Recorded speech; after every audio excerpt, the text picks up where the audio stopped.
Sardar Patel educational institute સંચાલિત dB માંગુખ્ય અને BP Gujarati બાળ મંદિરનો વાર્ષિક સાંસ્કૃતિક કાર્યક્રમ મેઘાણી હોલ ખાતે યોજાયો હતો. જૂની વાર્તા યાદ આવી ગઈ.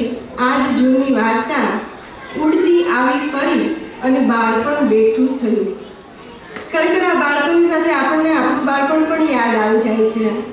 અને આની પહેલાંની જે કૃતિ છે કે જેમાં સમય વાલીઓ આપી શકતા નથી, એ ખરેખર ખૂબ હકીકતની વાત છે.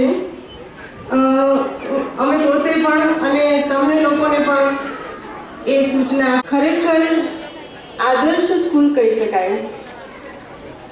જ્યારે આની પહેલાં સાહેબે જે વાત કરી કે ગુજરાતી મીડિયમ ને અંગ્રેજી મીડિયમ, એ બાબતે પણ મારે કહેવું છે કે ખરેખર જ્યારે બાળકનું શિક્ષણની શરૂઆત હોય, બાળકના શિક્ષણનું પહેલું પગથિયું જ્યારે મૂકવાનો સમય આવે ત્યારે દરેક ઘરમાં આ ચર્ચા થતી હોય છે કે ગુજરાતી મીડિયમમાં ભણાવો કે અંગ્રેજી મીડિયમમાં ભણાવો. પણ કહેવાય છે ને કે માતૃભાષાનો કોઈ વિકલ્પ નથી. ગુજરાતી મીડિયમ એ જ બેસ્ટ મીડિયમ છે બાળકોના શિક્ષણ માટેનું. એટલે મને ગૌરવ છે કે હું ગુજરાતી મીડિયમમાં મારા બાળકો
ડોકનો આપું હારલો તને ડોકનો આપું હારલો તને ડોકનો આપું હારલો એકવાર વગાડ તારી વાંસળી એકવાર વગાડ તારી વાંસળી મારે નથી જોઈતો ડોકનો હારલો નથી જોઈતો ડોકનો હારલો નહીં રે વગાડું મારી વાંસળી નહીં રે વગાડું મારી વાંસળી તને કાનના આપું કુંડળ તને કાનના આપું કુંડળ તને કાનના આપું કુંડળ એકવાર